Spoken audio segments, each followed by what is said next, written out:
My guests today are going to talk to us all about the Skype-a-Thon and how you can participate with your students this year. Of course, the Skype-a-Thon is happening on November 28th and 29th, a global event.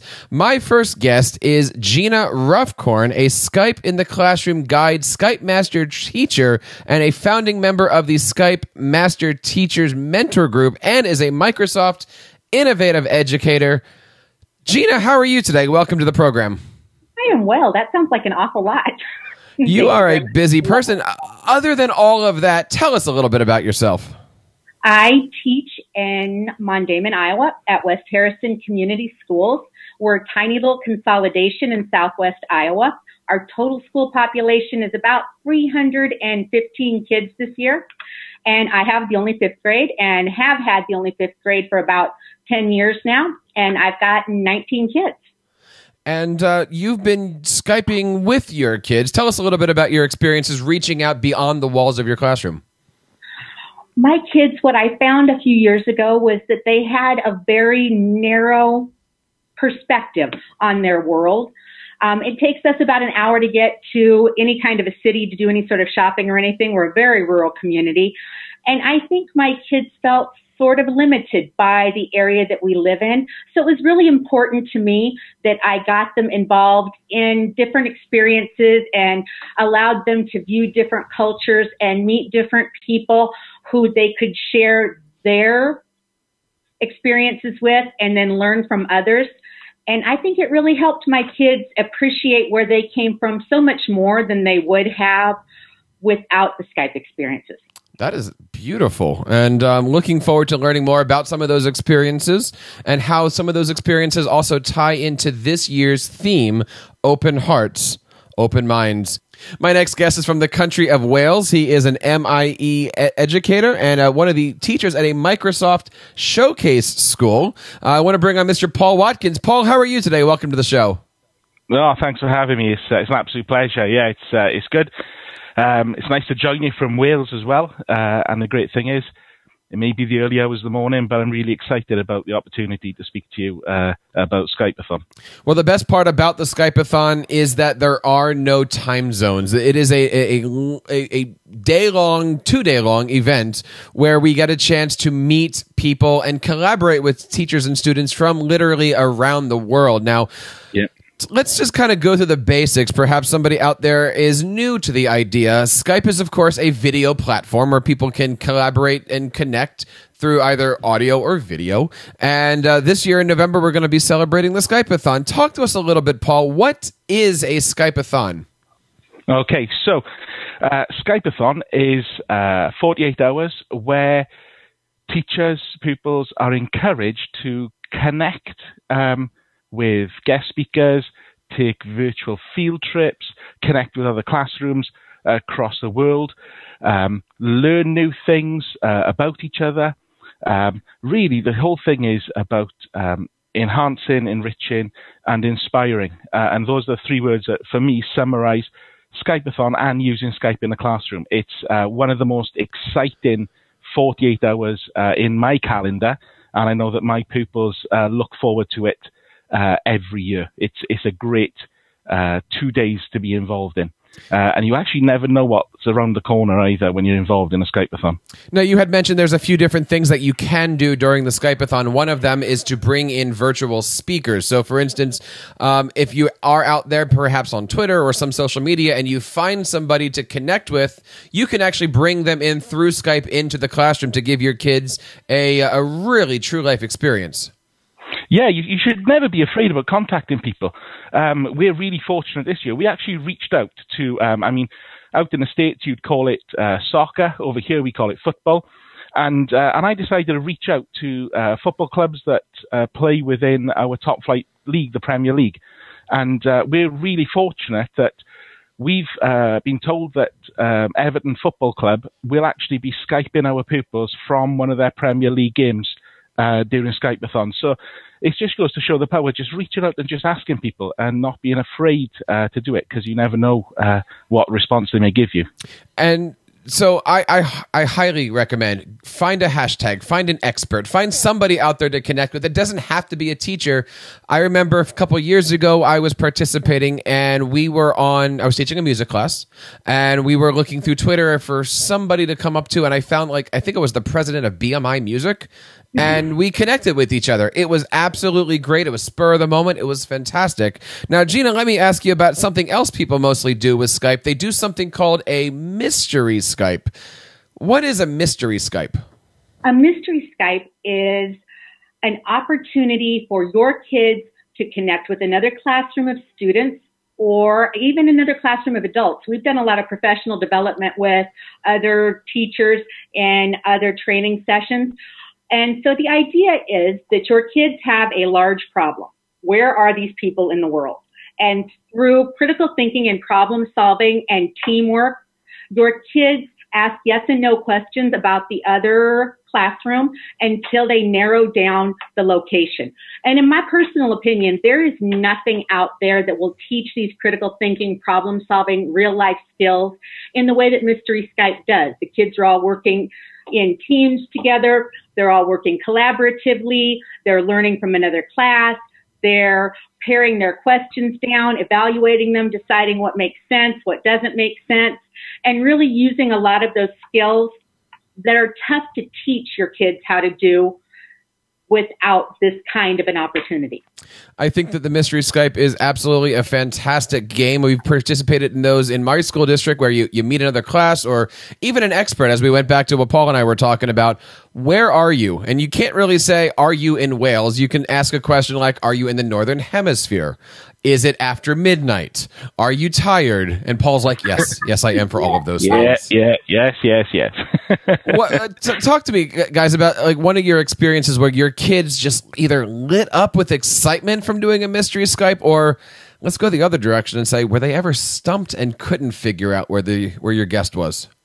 My first one that we ever did, we crashed and burned terribly. Oh. I had no idea how to help the kids. And I remember thinking this skill set is something that they really should have in order to be productive members of an adult society. And I wasn't sure how to teach them these skills. They were kind of all over everywhere, asking very ambiguous questions. And I remember thinking, I'm not sure that I ever want to do this activity again. It was really humbling for me as an educator to know that I couldn't help them with this skill set. And it was really the kids who went on and said, we'd love to do this again. Please just give us a chance. And so I took a back seat and the kids really worked together and collaborated. And it turned out to be a fabulous year. We learned so much, met a ton of great people. But yeah, it was an epic fail when it started. So don't be afraid to fail. So I want to just bring this up here because this happens a lot on our shows. Is it okay for the teacher to have a learning experience while they're teaching a lesson themselves? I have learning experiences all the time. I'm not by any means the imparter of all wisdom and knowledge. I learn probably just as much from my kids as they learn from me. Paul, what do you think? What was your best learning experience during one of your Skyping events? For me personally, there was an experience last year where I came to realize the importance of kind of connecting classrooms from across the world and not just developing the skills that Gina's mentioned, but also developing global citizenship and developing friendships across the globe. And we played Mystery Skype, and we ended up in Serbia. And once we'd kind of worked out where each other were, we just let the pupils talk. So they took it in turns, asking each other questions, and they offered. They said, "Would you like us to sing you a traditional Serbian song?" And I can still see, this girl got the guitar out and she started playing it, and the whole class was singing. And one of our pupils said, "Oh, well, do you listen to the music that we would listen to?" And then she broke out into a song by One Republic, and they were singing it on the video link. And where I was sat, I had my class kind of behind me, and completely unprompted, the two classrooms over Skype were singing together. And it was one of those, it sounds cheesy, but it was a magical moment. And it really showed how powerful it is in bringing two sets of people together within half an hour who never knew each other. And at the end of the call, they were saying, are we going to Skype with our friends again? I don't know of an educational tool that's got that power in it to bring young people together globally and have that effect where they want to continue connecting and continue learning from each other. And I think that's what drives me, because where I'm from, my school, the area is quite a deprived area, and with it there's low aspirations. And I want to show the world to my pupils so that they realize it's a big world out there, and I've got a part to play in it. And it's through things like Mystery Skype and developing these friendships, they'll get their ideas of what they want to do and what they want to see and where they want to go and what they want to be. So those moments like that, they're just magical for me, but I know they're having a huge impact on my pupils as well. Paul, that was absolutely an awesome story. It reminds me of something that we recently did in our school. I was working with a kindergarten group, and we used Skype to take a virtual field trip. And they met up with, I think it was like the Buffalo Bill or the Wild Bill or something out there in Wisconsin, I believe is the place. Not Wisconsin, Wyoming. Wyoming. And they did a whole virtual tour with us where they took us through their museum and they gave us a tour.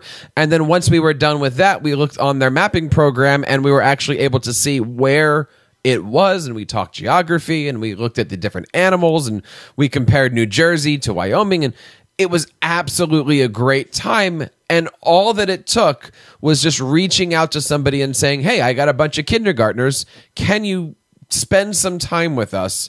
And a lot of these museums have somebody on staff just for this. Have you guys ever used the virtual field trip to connect your students to the world? We did a virtual field trip a few years ago. In science, we were studying man's effect on the environment. And I found a lesson on the Microsoft Educator Network with a cheetah preserve at Busch Gardens in Florida. And so we made a contact with them, and the lady came out and she said, okay, watch now. She said, because the trainer's going to come out in the back and you're going to be able to see the cheetah run. And so they held the camera and we watched this cheetah run. It was just a blur. And she said, okay, she said, now pay attention, watch the trainer. And the trainer came up from the back of the facility, and the cheetah was walking right beside her, and she stopped, and the cheetah turned around and sat down right next to her like a big dog. And the camera was so close that you could hear the cheetah purr. It was the most amazing thing. And my kids were so enthralled by this cheetah, and it was right there, and they were talking to the folks that took care of the cheetah. And so they were very excited about the idea that animals should be kept safe in locations where nothing could happen to them. And then a few weeks later, I found another session on the Microsoft Educator community with a gentleman in England who was in charge of a lion aid society. And his premise was that in order to put lions in some type of a zoo, it took the very lionness out of them, and it made them not as natural as they would be if they were in the wild. And so then my kids looked at me and said, so we thought that preserves in zoos were better, but now this guy says they're not. What do we do here? And I said, these are going to be questions that in your generation, you're going to have to deal with. This is the most authentic real life experience I could possibly have given them. And all it took was 2 connections on the Microsoft Educator Network for 2 virtual field trips. Now, you had mentioned the Microsoft Educator Network. Where do we go to find out more information for maybe somebody who's listening to this that isn't connected into the MIE world? Oh, the great thing is it is so easy to find. It's simply education.microsoft.com. It's completely free to sign up, and there's a number of different ways you can sign up. You can sign up with an Office 365 account, a Microsoft account, with your Facebook, with your Skype. And once you're on there, you haven't just got access to a wealth of these Skype in the Classroom connections, which can easily be found through the menu option. But also, we've got the free training that's available. So you may be thinking, well, I've heard now about Mystery Skype and I've heard about virtual field trips, but I'd really like to spend some more time looking at them. There's free 1-hour courses where you can, at your own pace, sit down at a PC. You can even do it on a mobile phone. And you can sit there and you can go through the course and you can build up your own confidence and then say, yeah, I'm going to give this a go with my class and look at what is on offer. and think, what class or what subject would really benefit from this, where, like I said, where it enhances and enriches the curriculum that's being taught. But it's so easy to access, education.microsoft.com. I call it the Educator Swiss Army knife. Because it's got everything on there that you absolutely need.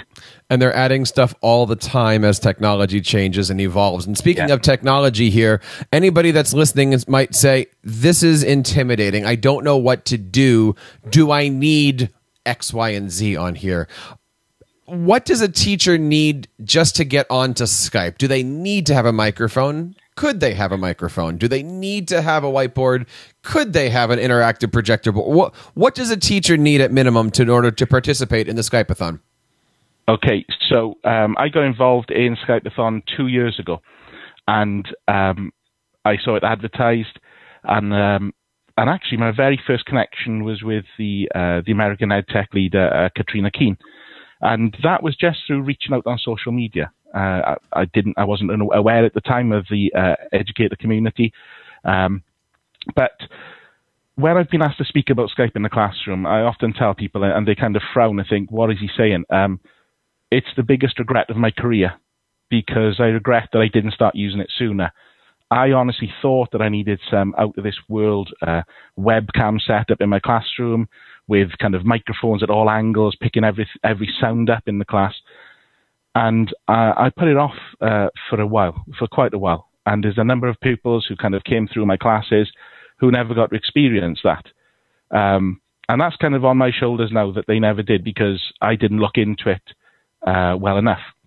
But, I mean, you work in dollars, I work in pounds. So a £10 off-the-shelf webcam, if there isn't one built onto the device that you use in your classroom, and that will open the world up to your pupils.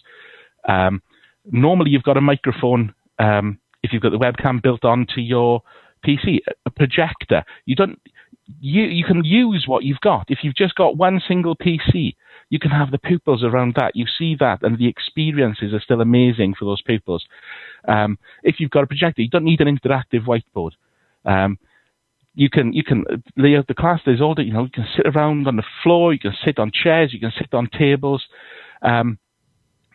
Just be brave and try it out. And when you try, if you think, actually, I could improve by just buying a simple, a new microphone or something. Well, until you've tried it, you won't know those things. But yeah, just normally a laptop, a PC. You don't need expensive equipment. Just kind of be brave and test what you've got. And actually, you'll be surprised that you need very little to actually get started.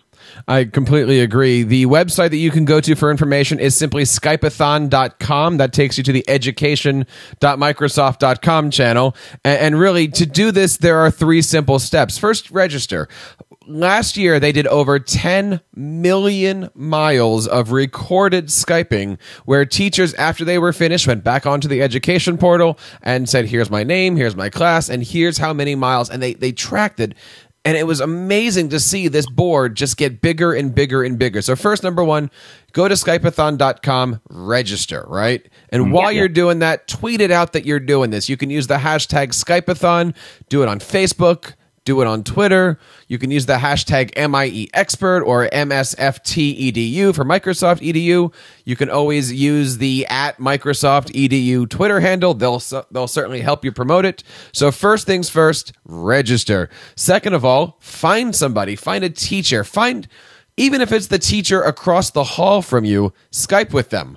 Might not be 10 million miles, but find somebody out there that you can bring into your classroom to do these great things and, share. If you're looking for more information, Skype-a-thon.com has it. There's videos, there's walkthroughs, there's tutorials, and of course, there's also the great, as mentioned earlier, the online lessons. Gina, do you have any advice for anybody out there who's looking to do this for the first time? Here is my best piece of advice. Ask your kids what they're interested in. We generally, when I get ready to plan Skype-a-thon, will sit down and go through the different opportunities that are there on the Microsoft Educator community. And I'll say to my kids, what do you think about this? What do you think about that? Wouldn't that be interesting? And I'm really surprised sometimes at the things that my kids are interested in. Keep in mind, Skype-a-thon is entirely up to how you want it to happen in your classroom. And there doesn't need to be a theme. There doesn't need to be any prescribed set of experiences that you have. We've done guest speakers during Skype-a-Thon. We've mixed that with Mystery Skype. We've mixed that with video calls. We've mixed that with lessons from the Microsoft educator community. We've mixed it with virtual field trips. So really, Skype-a-Thon should be whatever you want it to be, for it to be the best experience for you and your kids to have. So I think sometimes people think there is more of an event that they need to be registering and taking part in, when in fact, Skype-a-Thon is just entirely up to you. I mean, it's whatever you want it to be for your kids in order to have the best possible experience you can. Couldn't have said it better. My friends, thank you so much for joining us on the show. Before we leave, I want to have you guys share with us where we can possibly Skype with you guys this year. If anybody is out there, Gina, where do we find out more information about the great things that you're doing, and how do we get a hold of you if we'd like to Skype you in? You can reach me on my Twitter account, which I'm pretty active on, at GRuffcorn13. And on the Microsoft educator community, if you look up G. Ruffcorn, I am right there also, and my availability and different experiences that we'd be willing to take part in, all right there on the Microsoft educator page. Paul, where can we learn more about the great things that you're doing in Wales? Okay, so same thing. You can look me up on Twitter, Lanny_Watkins, and reach out to me there. You'll find me as Paul Lanny Watkins on the Microsoft Educator community. But also, we've got a big project taking place during Skype-a-Thon this year. The big problem I've got a co-worker, Joe Westmark, who's also a Skype master teacher, who Gina knows, and I'm going to have a confession very shortly to Gina about something that happened last year that she doesn't know about. But when we get together, kind of our ideas kind of roll out of control like a snowball going down a hill. And we've got a Skype collaboration, which we'd love you'll be able to find it. It's called the 36-Hour Challenge. And for Skype-a-Thon this year, I'm laughing, this is nerves, because I know what's ahead. We're going to aim to do it as a sponsored event, where 3 teachers are going to be Skyping non-stop for 36 hours. Wow. Yeah, the nerves are there. But with a target of Skyping every hour. We're going to have the pupils with us for 24 hours of that. And when we were joking about it, we were calling it go big or go home. And then we thought, well, going home is kind of quitting, so let's have a sleepover in the school. So we've got the pupils are going to sleep over, they're going to do a number of hours, they're going to sleep in the school, then they're going to pick it up. And the aim is that we're going to raise money to support an education project which utilizes Skype in the classroom based out of Africa. So that's the aim for this year. We're already taking bookings for the early hours of the morning when the kids are asleep. If you want to connect with us, we're offering to play Skype Kahoot. You can play Mystery Skype with us and variations of that, such as the Animal Mystery Skype. And or if you want training, if you're thinking, do you know what, I'd like to learn some more and get some advice on how to do it, then we're on hand to run a training session with you in the early hours of the morning. So check out the 36-Hour Challenge. That's as a Skype collaboration on the Microsoft Educator community. We'd really value your support for that.